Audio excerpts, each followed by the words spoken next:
Os galegos somos quen de vivir nesas colleiras chamadas pisos de cidade sen morrer de noxo.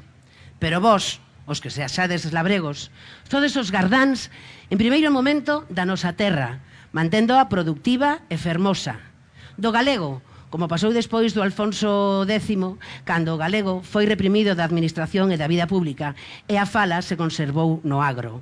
E, sobre todo, vos gardastes as artes centenarias do cultivo da terra e do segredo do queixo.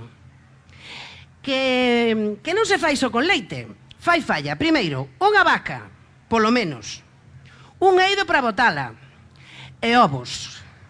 Moitos ovos para botala ás 7 da mañán ao monte, pisando esas ervas que cruxen caxiada que todo o cobre.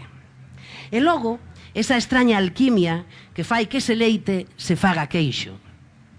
Ese queixo pode sair, primeiro, normal, que xa está ben, desgraciado, que son eses queixos que salen desgraciados porque van durar moi pouco.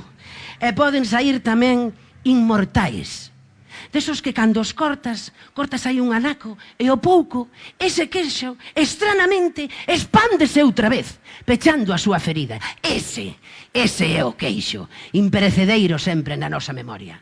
Para que veñan despois os de Bruselas, os de Kioto, dicindo que as ventosidades ou peidos das vacas soltan ese metano e son as culpables do quencemento global. Eso é imposible. Máis vacas para Galicia é o que faría falta, é máis autoconsumo. Póñome reivindicativa porque me dá a gana.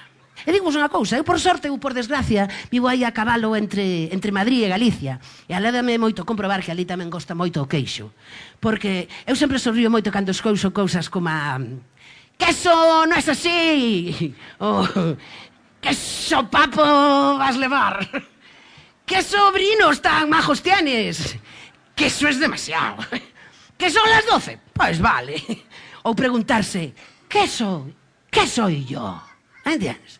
O queixo debería ser o centro do universo. Total, que ni se vos ocurra deixar de facer queixo. Un dos maiores praceres da vida é sempre presente nunha casa que se precie. O queixo é saúde. Non abandonedo o queixo. El nunca o faría. Gracias.